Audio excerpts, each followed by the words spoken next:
হযরতে আবু বকর, হযরতে ওমর, ওসমান রাদিয়াল্লাহু তাআলা আনহু দরবারে গিয়েছে, দেখেছে এমন কি বিশ্ব নবীর দরবারে পর্যন্ত গিয়েছো বাবা।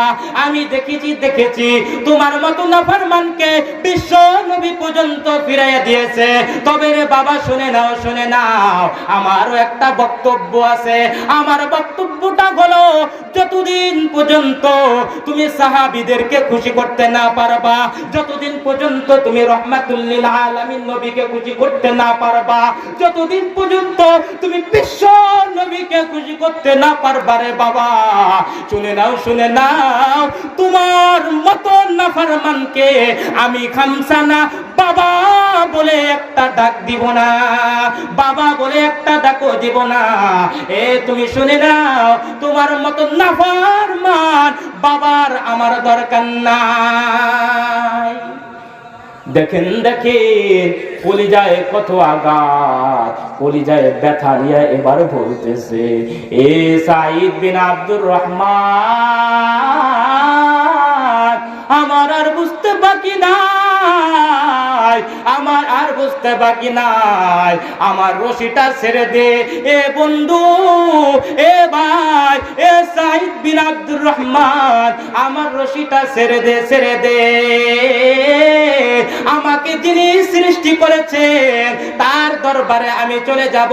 সমস্ত মাখলুক আমাকে ফেরত দিয়েছে, রাহমাতুল লিল আলামিন নবী আমাকে ফেরত দিয়েছে। আমাকে যে রব সৃষ্টি করেছে, এবার আমি সেই রবের দরবারে চলে যাব। এবার সাঈদ বিন আব্দুর রহমান হাত থেকে রশিটাকে ছেড়ে দিলেন।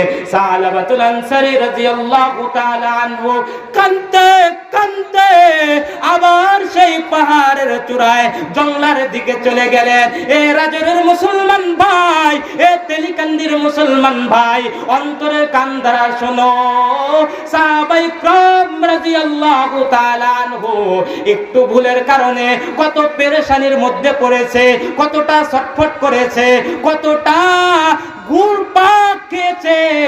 আজকে তুমি আমি জিনা করে ফেলে, এ যুবক ভাই, এ যুবতী বোন, এ পদ্মার অন্তরালে মা, কানটা খাড়া কইরা শুন রে মা, তুই অন্য একটা ছেলের সাথে হারাম রিলেশনের সাথে জড়ায় যাস, হারাম রিলেশন করস, তুই প্রেম প্রীতি করস। এ কলিজার টুকরা বোন, এ যুবক ভাই, আল্লাহর ভয় কি তোর অন্তরে হয় না? আল্লাহর ভয় কি তোর কলিজার মধ্যে ঢোকে না? কিভাবে তুই এই হারাম অপবাদ নিয়া রবের দরবারে দাঁড়াবি? এ যুবক ভাই, এ যুবতী বোন, তাওবার মতো তাওবা কর, ফিরে আসার মতো ফিরে আস। যদি তাওবার মতো তাওবা করতে পারো, তাহলে ক্ষমা করবেন কে? জোরে বলেন, ক্ষমা করবেন কে?